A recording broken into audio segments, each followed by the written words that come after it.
Hello लोगोफोर खुलुमबाय नोंथां बयखौबो नैबे मोनसे गोदान भिडिअ बरायबाय लोगोफोर दिनैहाय मोनसे गोदान टपिकखौ लानानै नैबे भिडिअखौ बानायनाय जादों जाय खोथाखौ जोङो सानगासिनो दङमोन जाय खोथाखौ जोङो बिराद माने गिनाय दङमोन स' बेफोरबायदि मोनसे इन्टारेस्टिं माने सोमोनांथावना आसरित जाथावना जोङो जोंनि फिउचारनि थाखाय जोंनि हारिनि फिउचारनि थाखाय जाय मोनसे बाथ्राखौ लानानै जों गिगासिनो दङमोन स' नैफोरबायदि मोनसे बाथ्राखौ लानानै आं नैबे मोनसे भिडिअखौ बानायनाय जादों स'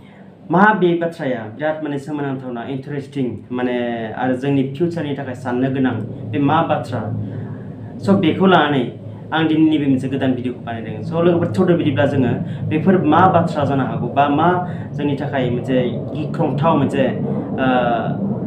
भबिष्यत फैगासिनो दङ जों बे बाथ्राखौनो लानानै दिनै मोनसे भिडिअ सावरायनोसै स' लोगोफोर आसा खालामो नोंथांमोनाबो नैबे मोनसे भिडिअखौ जोबजासिम नायलांगोन आरो नोंथांमोनाबो नोंथांमोननि साननाय हनायफोरखौ आंनि कमेन्ट्सनि गेजेरजों फोरमायगोन स' लोगोफोर थ'दो बिदिब्ला जों भिडिअखौ जागायनोसै जाय समाव हाग्रामा महिलारिया BPFआ सरकार सालायगासिनो दङमोन बै समाव प्रमोद बर'आ आबसुनि प्रेसिडेन्टमोन बै समाव प्रमोद बर'आ सरकारनि बेरेखायै बाथ्रा बुंबाय थायोमोन बा सरकारनि एगेन्स्टआव खोथा बुंबाय थायोमोन आरो एबसुनि जानानै समाजनि डिमान्डफोरखौ बिथाङा सरकारनि गेजेराव माने बा सरकारनि खाथियाव प्लेस खालामबाय थायोमोन आरो जोंनि समस्यानि सायाव हारिनि समस्यानि सायाव ओनसोलनि समस्यानि सायाव आसामनि समस्यानि सायाव बेफोर समस्याखौ लानानै सरकारनि सायाव डिमान्ड होबाय थायोमोन आरो खोथा बुंबाय थायोमोन दिनै प्रमोद बर'आ सरकाराव फैबाय दिनै हाग्रामा महिलारिया सरकाराव गैलिया मोनसे समाव हाग्रामा महिलारियाबो संग्रामनि गेजेरजोंनो फैनाय सासे संग्रामि नेतामोन मोनसे समाव हाग्रामा महिलारियाबो बिराद माने हारिनि खोथाखौ लानानै दावहा नांदोंमोन हारिनि खोथाखौ माने सरकारनि सायाव बा सरकारनि खाथियाव प्लेस खालामबाय थायोमोन जोंनो नैबायदि समस्या दङ नैबायदि समस्या दङ नैफोरखौ समस्या खालामनांगौ स' बेफोरबायदि गोबां खोथाखौ लानानै बिथाङाबो समस्या माने सोमावसारदोंमोन थिग बेबायदिनो जेब्ला हाग्रामा महिलारिया सरकाराव फैदोंमोन सरकाराव फैनायनि उनाव बिथाङा गोबाव सम माने सरकारजों एलायन्सआव थादों सरकार खुंदों 17 बोसोर बिथाङा इन्टारिम इनक्लुडिं 2 इयार्स इन्टारिम गभर्नमेन्टखौ लानानै बिथाङा 17 बोसोर सरकार सालायदों बे समाव जेब्ला प्रमोद बर'आ प्रेसिडेन्ट जानानै दंमोन आबसुनि प्रेसिडेन्ट जानानै दंमोन प्रमोद बर'आ आबसुनि प्रेसिडेन्ट जाबाय थानाय समाव जेरैबायदि मुभमेन्ट खालामदोंमोन मुभमेन्ट समाव जेरैबायदि आसामनि समस्यानि सायाव बाथ्रा बुंदोंमोन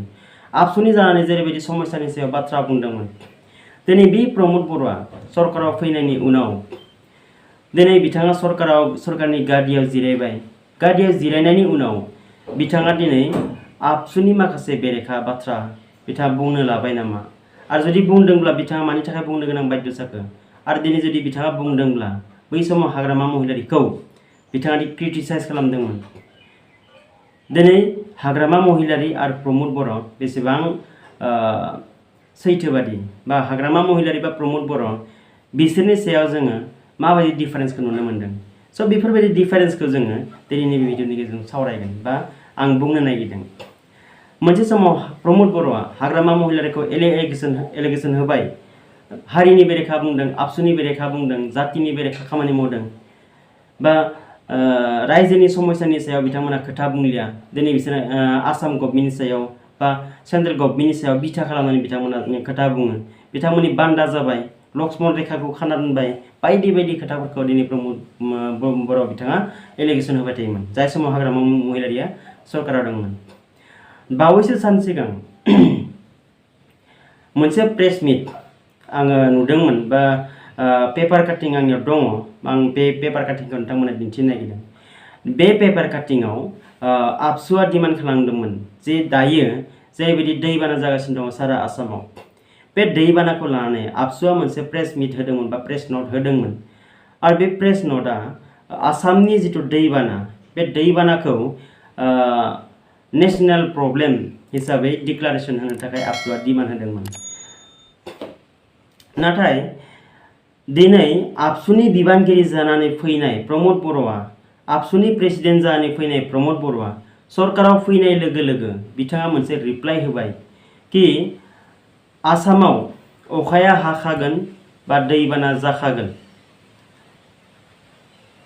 आरो बे आसामनि जिथु दैबाना बे दैबानानि समस्याखौ माने नेशनेल माने प्रब्लेम हिसाबै डिक्लारेसन होनो हाया होननानै बिथाङा मोनसे प्रेस नोट होबाय। आसरित जाथावनाया बिसो प्रमोद बर'आ सरकार सालायनाया दिनै 3 इयार्स जाबाय। 3 इयार्सआवनो दिनै आबसुनि जिथु माने प्रेस नोट आरो प्रमोद बर'नि जिथु प्रेस नोट बेयाव अख्रां आरो फाताल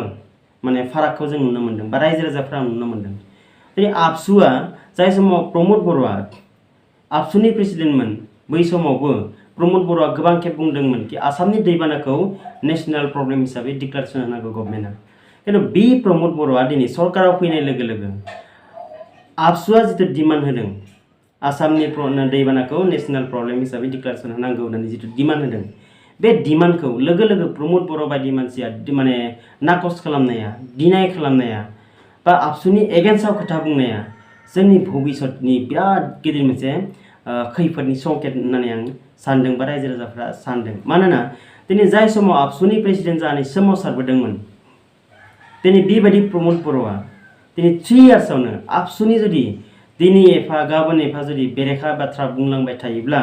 मोनसे समाव हाग्रामा महिलारिया जेरैबायदि आबसुनिफ्राय गोजान जालांदोंमोन आबसुनि कमप्लिट बेरेखा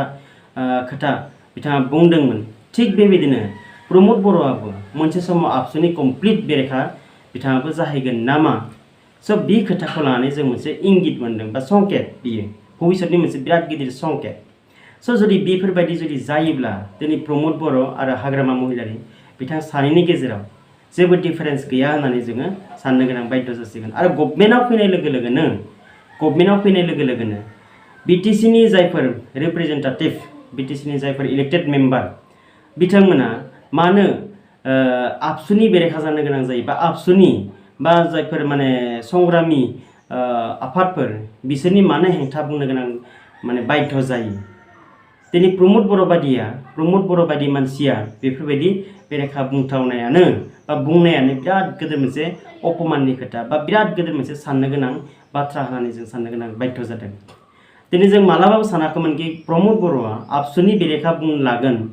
आरो एसेबां थाबनो मोनसे समाव हयथ' प्रमोद बर'आबो जेरैबायदि हाग्रामा महिलारि आबसुनिफ्राय कमप्लिटलि गोजान जालांदोंमोन थिग बेबायदिनो मोनसे राजनिति पलिटिक्सनि टेक्निकेल असुबिदायाव हयथ' प्रमोद बर'आबो आबसुनिफ्राय गोजान जालांनो हागौ नाथाय एसेबां थाबनो गोजान जागोन बेखौ जोङो हयथ' रावबो सानाखैमोन। दिनै मोनसे टेक्निकेल प्रब्लेम पलिटिक्सनि माखासे पलिसिफोरनि थाखाय हयथ' हाग्रामा महिलारिया आबसुनिफ्राय गोजान जालांदोंमोन। बे पलिटिक्सनि माखासे पलिसिफोरनि सायाव बेस खालामनानै थिग बे रोखोमनो आरो हाग्रामा महिलारिया मानि थाखाय एसे साइड जानानै गोनां जादों हयथ' बेफोर पलिसिखौ प्रमोद बर'आबो हयथ' एसे बुजिनानै मोनबाय खोमा प्रमोद बर'आबो एसे सानखांना मोनबाय खोमा कि दिनै आंबो आंनि राजनितिनि केरियारखौ जुदि लं लास्टिं खालामनांगौब्ला आंबो एसे आबसुनिफ्राय गोजान जानो नांसिगोन बा मुभमेन्ट ग्रुपनिफ्राय एसे गोजान जालांनांसिगोन होननानै हयथ' प्रमोद बर'आबो उपलब्धि खालामबाय नामा। स' बेखायनो दिनै आबसुआ बुङो मोनसे प्रमोद बर'आ बुङो मोनसे होननानै बिथांमोना बेबायदि माने डिफारेन्सखौ एसे रायजो राजाफ्रा नुलांगासिनो दङ। स' बेफोरबायदि जुदि जाबाय थायोब्ला रायजो राजाफ्रा साननो गोनां जागोन कि आबसुनिफ्राय जायफोर नेता ओंखारो बिसोरो गादियाव जिरायनाय लोगो लोगो आबसुनिफ्राय गोजान जालांगोन। होमबा जोंनि जातिनि समस्याखौ सोर कनक्लुजन होगोन बड'लेण्डनि समस्याखौ सोर कनक्लुजन होगोन। मोनसे समाव प्रमोद बर'आ बुंदोंमोन जेब्लासिम बड'लेण्ड जाया